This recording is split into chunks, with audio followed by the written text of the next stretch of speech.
DKR అంటే ఏంటో not even the only me constituency కాదు, తెలంగాణ రాష్ట్ర వ్యాప్తమే కాదు, ఉమ్మడి మన తెలుగు వాళ్ళకు కూడా తెలిసిన విషయమే.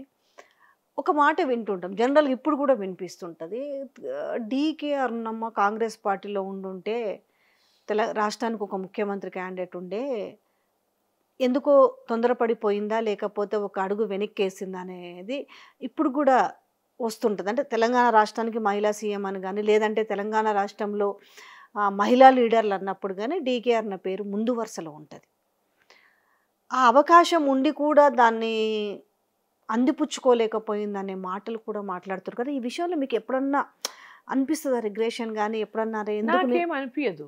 ఎందుకంటే సరే ముఖ్యమంత్రి అవుతుంటిమా లేదా అనేది ఇవన్నీ కూడా టైం, వాటికన్నిటికి కూడా టైం ఉంటుంది, ఎవరెవరు అదృష్టం కూడా ఉంటుంది. అది దానికి ఆడ ఉంటే నేను ముఖ్యమంత్రి అవుతుంటి అనేటటువంటిది కూడా it's all depends upon our మన ఏమంటారు రాత మీద కూడా ఆధారపడి ఉంటుంది. దట్ ఇస్ ద కాదు. నేను ఎప్పుడు కూడా రిగ్రెట్ కాలేదు.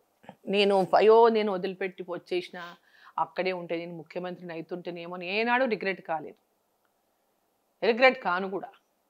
ఎందుకంటే నాకు అక్కడ ఉండాలని అనిపించలేదు. అక్కడ జరిగిన కొన్ని విషయాల లోపల నేను మనసును వచ్చుకొని బయట. అన్నేళ్ళు మీరు కాంగ్రెస్ పార్టీలో ఉన్నారు అంటే ఎవరు వచ్చినా మిమ్మల్ని ఇంటర్వ్యూలో కంపల్సరీ అడుగుతారు. ఎందుకనంటే అది కాంగ్రెస్తో మిమ్మల్ని కంపేర్ చేసి అన్నేళ్ళు ఉన్నారు.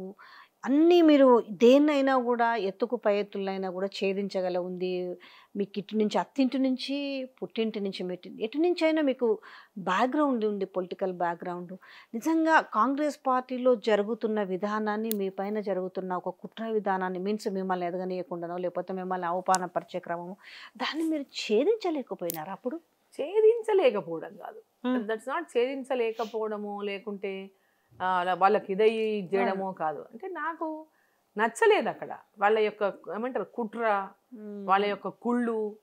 ఒక మహిళని చూసి ఆమెని తను అంటే నా శ్రమను కూడా వాళ్ళు గుర్తించలేదు. నా శ్రమ కాంగ్రెస్ పార్టీలో నేను మహబూబ్నగర్ జిల్లాలో పార్టీ ఎదగడానికి కంప్లీట్ నా సమయాన్ని ఇచ్చి నేను శ్రమపడ్డా. అది పార్టీ గుర్తించలేదు. సరే ఈడ ఉన్న వాళ్ళు గుర్తించనట్టు చేసిండ్రు.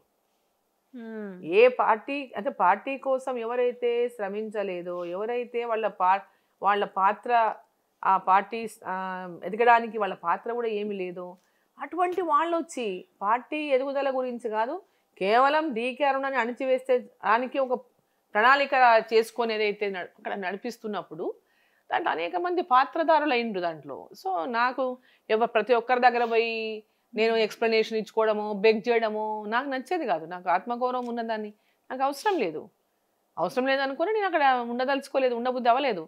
అదే టైంలో నాకు సరే భారతీయ జనతా మీరు అదే చెప్తున్నారు.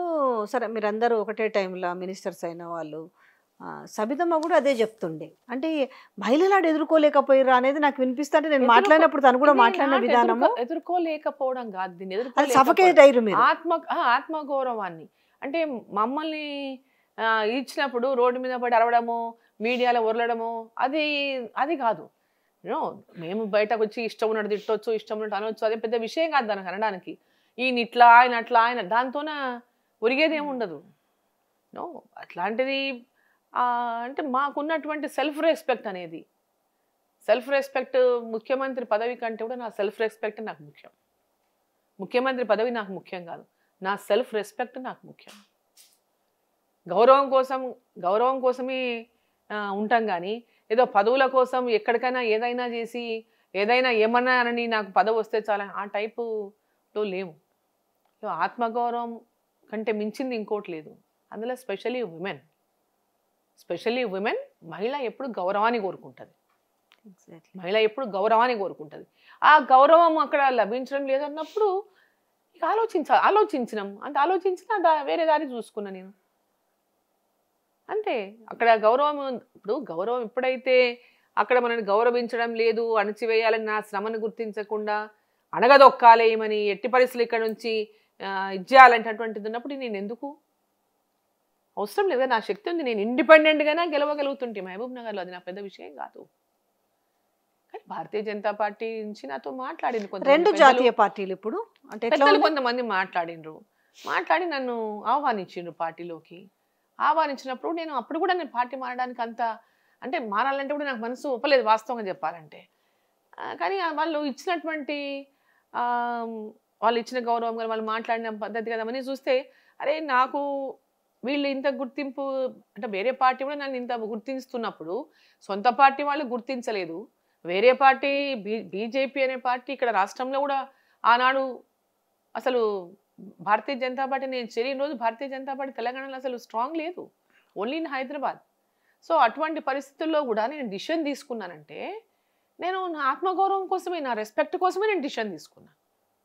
నా మర్యాద కోసమే నేను డిసిషన్ తీసుకున్నా. పదవుల కోసమో లేకపోతే ఇంకో దానికో తీసుకోలేదు నేను. నా చేతిలో పవర్ ఉంటే నేను ఎంత సర్వీస్ చేయగలనో నేను చేసి చూపించలేదు యాజ్ ఎ మినిస్టర్గా నాకున్న పవర్ని ప్రజల కోసం 24 అవర్స్ స్పెండ్ చేసిన, 24 అవర్స్ వాళ్ళ కోసం పనిచేసిన, కమిట్మెంట్తో డెడికేటెడ్గా పనిచేసిన. సో నాకు self respect is more important than anything. 2 జాతీయ పార్టీలే కదా, ఎట్లా ఉంది అంటే కొంచెం కాంగ్రెస్ పార్టీకి దీనికి కొంచెం ఎట్లయినా కూడా డిఫరెన్స్ ఉంటుందంటారు బాగానే. దీంట్లో సంస్థాపరంగా సంఘ పరంగా దీంట్లో కొంచెం వ్యవస్థ కాంగ్రెస్ పార్టీలో ఎవరి వాళ్ళే ఉంటారు, ఎవరిది వాళ్ళదే. కొంచెం సెల్ఫ్ ఏమంటారు ఇది ఎక్కువ, ఫ్రీడమ్ ఎక్కువ, దీంట్లో తక్కువ. ఇక్కడ కొంచెం డిసిప్లిన్ ఎక్కువ, ఏది పడుతుంది మాట్లాడడం, ఏది పడుతుంది చేయడానికి. అట్లా ఈ పార్టీలో అటువంటి ఇది లేదనమాట. ఒక డిసిప్లిన్గా నడుస్తుంది. అదే anything if you want to tell ఎక్కడ చెప్పాలో అక్కడ చెప్పొచ్చు మనం ఏదైనా చెప్పదలుచుకుంటే. బట్ నాట్ కాంగ్రెస్ పార్టీ లాగా ఏది పడుతుంది మాట్లాడడం, ఏది పడుతుంది అనడం అనేది ఇక్కడ లేదు, ఆ సిస్టమ్ లేదు.